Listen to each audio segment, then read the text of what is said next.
ዲና አቢ እንደዚህ አይነት ሁኔታ ውስጥ ሆኖ እንዴት ነው የምትሄደው? ምናልባት ሳብዬን ያገቱት ሰዎች ልታገኝ ቢሆንስ የምትሄደው? አብረት መሄድ አለብኝ። አንቺ ስካር እስኪ ተወኝ ልተኛበት። ተነሽ፣ ስካርሽ እንዲጠፋልሽ ሽሮ ፍትፍት ሰርችልሻለሁ። 1 ሚሊዮን ብር የለህም? ነው ቤቱን ሲሸጥ መልስልሃለሁ። 1 ሚሊዮን ብር እንዴት ታጣለህ? እስር ቤት ነው የመጣችው? ጭሳናግድ እና ዝም ብዬ ነው እዚህ ድረስ የለፋሁት። ግን እኮ ሳብዬን ማትረፍ አለብኝ። በቆየ ቁጥር ችግር እየተፈጠረ ነው የሚመጣ። እኔ እየወጣሁ ነው። በቃ ስትውጪ ቁልፉን የተለመደው ቦታ ላይ አስቀምጪልኝ እና ደግሞ ልብስ ልቀይር ነው። ወረዛ እንዳታይ ሙልጭ እንዳስብሽው አይደለም። ምን ፈለክ? ነገሮች እንደምታስቢያቸው አይደሉም። ላስረዳሽ። የእውነት ምንም አልተፈጠረም። ማታ ሰክራ መሄድ ስላልቻለች ነው እዚህ ያደረችው። ታዲያ እኔ ምን አገባኝ? ሲጀመር ለኔ ማስረዳት አይጠበቅብህም እኮ። እንደውም አብሮ አደግ አይደላችሁ?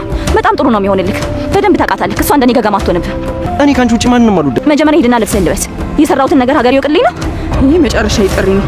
አሁን አታንሳለ። ቀጥ ብዬ ወደ ቤት ነው የሚሄደው። ሄሎ ልዩ፣ እንዴ ቆይ አንቺ ግን ለምንድን ነው ስልክሽን የማታነሺው? ምን አይነት ሰው ነው ይወቻለሽው? እኔ እኮ እዚህ በጭንቀት ልሞት ነበር።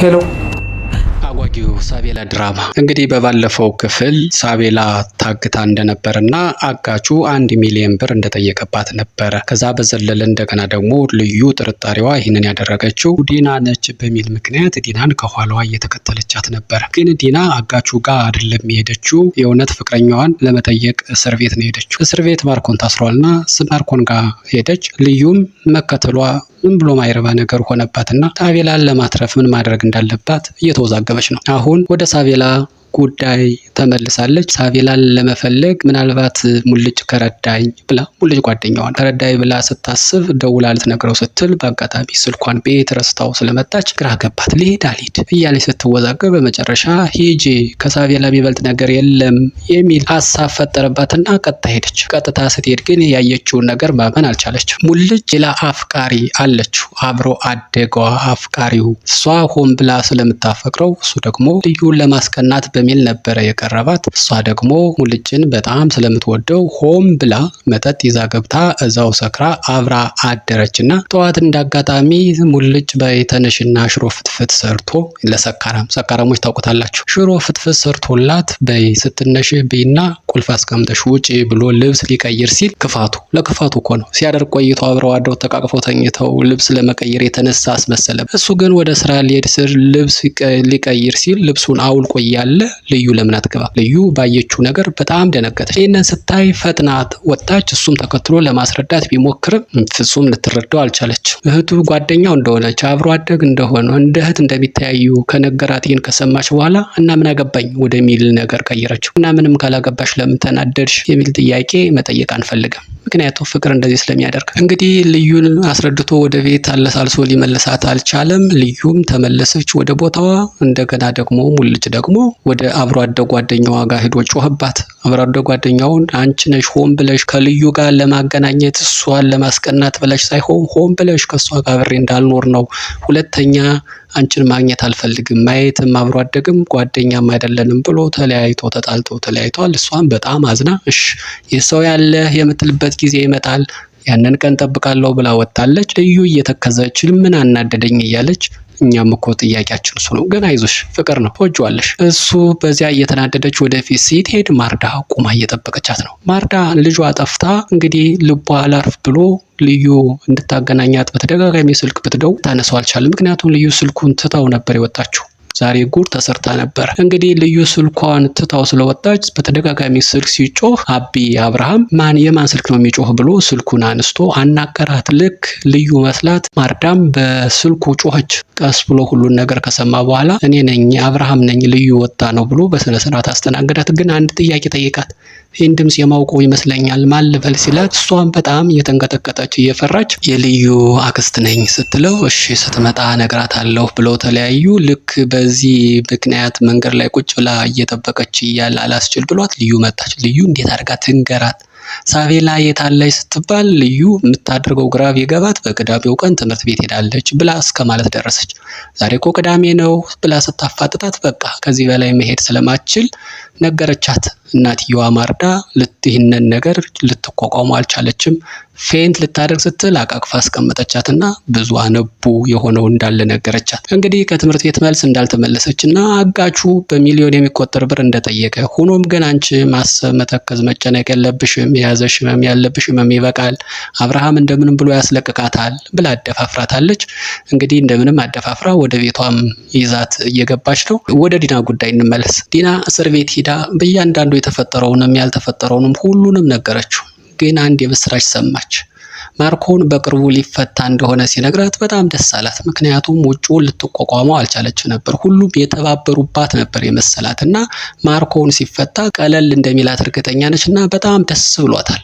እና ምን ተፈጠረ እያለ ሲጠይቃት ኖርማል ሳቬላ መታገቷን ስትነግረው ደነገጠ። ቆይ የሳቬላ አጋች ማን ነው? እንግዲህ እነሱ ነበሩ የመጀመሪያ ተጠርጣሪዎች። እነሱም እንዲህ ከደነገጡ አጋቹ ታዲያ ማን ነው? እንግዲህ ጥያቄ አብርሃም እየጠየቀ ነው። እሺ ከዛ በኋላ የተፈጠረውን ነገር በሙሉ እሺ ምን አሰበ አብርሃም ብሎ ሲጠይቃት ቤቱን ሽጦ ለመክፈል እያሰበ ነው ብላ ስትለው አብርሃምም በጣም ደነገጠ። ልክ መጀመሪያ አብርሃም ይህንን ነገር ሲናገር እሷ እንደደነገጠችው ማርኮንም ደነገጠ። እንዴ እሱ ከተሸጠማ በቃ እድሜ ልኬን የለፋሁበትን ነገር አጣሁ እያለ በጣም ተብሰለሰለ፣ ተበሳጨ። እንዴ የለፋ ሰው እኮ በዚህ ልክ ራሱ አይበሳጭም። ደግሞ እኮ የሚገርበው ኖርማል ዋና ባለቤት የሚመስለው ማርኮን እንጂ አብርሃም አይመስልም። ያጅል ያሞኝ እያለ ነው የሚያወራው። እስከ መቼ ድረስ እንደሚቀጥል አብረን የምናየው ይሆናል። ሆኖም ግን በቅርብ እንደሚፈታና ነገሮች ሁሉ በቀላሉ እንደሚቀየሩ እየነገራት ነው። ቃል እንድትገባለት የጠየቃት ነገር ምንድነው? እሱ እስኪፈታ ድረስ ቤቱ እንዳይሸጥ እንድታደርግ። እሱ ከተፈታ በኋላ እዳው ገብስ እንደሆነ ነግሯታል። ዲና በጣም ደስ ብሏት በቃ ዛሬ ይህንን ደስታዬን ሊያሳጣኝ የሚችል ሌላ ነገር መስማት አልፈልግም ብላ በጣም ደስተኛ ሆናለች። እሺ ሌላ ምን ቀረን? ዶክተር እርብቃ መጀመሪያ መጥቶ አብርሃም ዲናን ብር እንድትሰጠው እያስፈራራት ነበረ። ምናልባትም ሳቬላን ያሳገታት እሱ ይሆናል ብላ ዲና አቀሳስራ ስለነገረችው አብርሃምም በዚህ መቼስ ልጅ ነገር አይደለ ይህንን ወስዶ ለርብቃ ነግሯት ነበርና ርብቃ ደግሞ አይ ኤፊማ የኔ ኤፌሶን የኔ ፍቅር ይህንን አያደርግም በእውነት ይህን አንገቴን እሰጣለሁ ብላ ተከራከረችለት። ለማንኛውም ግን ሂጄ አጣርቼ በእውነት እሱ ከሆነ ያለምንም ወጪ ያለምንም 0.5 ክፍያ ልጅን አስመልሳለሁ ይቅርታም ጠይቃለሁ ብላ በጠዋቱ ተነስታ ኤፌሶንን በአስቸኳይ ጠርታ ተገናኙ። ኤፌሶንን ይህን ነገር ስትጠይቀው ለመጀመሪያ ቢያንገራግርም ዲናን ግን ብር እንድትሰጠው ማስፈራራቱ እውነት እንደሆነ ነገራት። ዶክተሯ አላመነችም። ምክንያቱም ኤፌሶንን ከአሁን በፊት በብር ጉዳይ እንደዚህ አይነት አቋም አይታበት አታውቅም ነበርና ለምን እንዴት አላውቅም ነበር ማለት ነው እያለ ስጮህበት አይ ለኔ ብዬ ገንዘብ ወዳጅ ሳይሆን ለአንቺ ብዬ ነው ሲላት አሁንም ግራ ገባት። እንዴት ለኔ ብሎ ያደርጋል እያለች እያለ እሺ በዚህ አይነትማ ሳቬላን የሚያሳግትካት አንተ ነህ ስትለው በእርግጠኝነት በፍጹም አለ። ኧረ ሳቬላ አጋች ማን ነው? አጋቹ የዛኝ ሩህሩህ እንዲያው አጋች አይመስልም። አባት ወይ እናት ነው የሚመስለው። እንዲያው ሊያለቅስ ሁሉ እያሰበ ነበረ የራሱ ልጅ ትዝ እያለችው ሳቬላን ሳይ። ተወዳጇ ሳቬላ አሁንም እንደታገተች ነው። አሳጋጇ ማን እንደሆነ ግን እስካሁን ግልጽ አልሆነም። እሺ ከዛ በመሃል እንደዚህ እየተባባሉ እያሉ ሳይተማመኑ ለኤፌሶን ስልክ ተደወለለት። ስልኩ የሚለው ምንድነው? ሊፈታ ነው የሚል ነው። እንግዲህ ሊፈታ ነው የሚለው ማን እንደሆነ ግልጽ ነው። ማርኮን ሊፈታ መሆኑን ነው። ኤፌሶን በጣም ደንግጦ እሺ ቻው በቃ ብሏት ባለችበት እየጠራችው ትቷት ወደ እስር ቤት ሄደ። ማርኮንን አገኘው። ማርኮን ልትፈታ እንደሆነ ሰማሁኝ፣ ግን 500 ሺህ ብር ካልከፈልከኝ እስር ሳይሆን ሞት ነው ማስቀጣህ እያለ ሲለው አይ ከወጣው ወጥቼ ልከፍል እችላለሁ ከዚህ ሁኜ ግን መክፈል አልችልም ብሏል። ኤፌሶንም የተስማማ ይመስላል። ግን ርብቃን በዚህ ጉዳይ እንዳታስገባት ይሄ ያንተና የኔ ብቻ ነው ብሎታል። እሱም ማርኮንም ተስማምቷል። እንግዲህ ኤፌሶን በዚህ በኩል ያለውን ጨርሷል። አሁን ርብቃ መጠርጠር ጀመረች። ኤፌሶንን መጀመሪያ ፍጹም ታምነው ነበርና አሁን እየሆነ ያለውን ነገር ስታይ ግን በቃ መጠርጠር አለብኝ ብላ ወሰነችና እንዴ ብር ከቸገረው እኮ በጋራ አካውንታችን ለወደፊታችን በሚል ያስቀምጥነው ብር ነበረ፣ ከዛ መጠቀም ይችል ነበረ።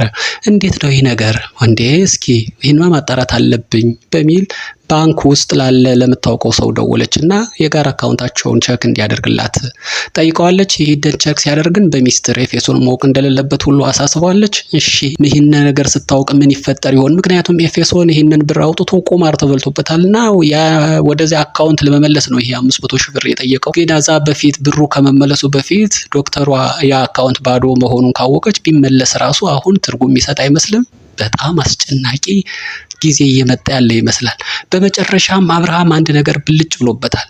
እንግዲህ አጋቹ ማን እንደሆነ ምክንያቱም አጋቹ ማን እንደሆነ እስካሁን ስላልታወቀ ፖሊስ ጣቢያ ቢከድም እንደገና ደግሞ አስፈሪ ስለሆነ አደጋ ስለሆነ ለህፃኗ ለሳቤላ ግን በግል ማጣራት ይቻላልና አንድ ድርጅት ውስጥ ለሚሰራ ለራሱ ሰራተኛ ይህንን ስልክ አጋቹ ሲደውልበት የነበረን ስልክ እንዲያጣራለት ቴክስት አድርጎታል።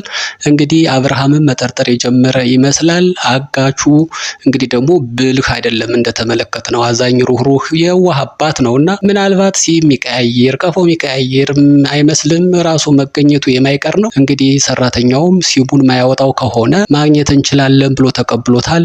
እሺ እንደተባለው በቀላሉ ይገኝ ይሆን? የሳቤላ ዕጣ ፈንታስ ምን ይሆን የሚለውን በቀጣይ የምናቀርብ ይሆናል። የዛሬው ዝግጅት እስከዚህ ድረስ ነበረ። በቀጣዩን ክፍል ይዘን እንመጣለን። እስከዛው ድረስ መልካሙ ነገር ሁሉ ከእናንተ ጋር ይሁን። ሰላም።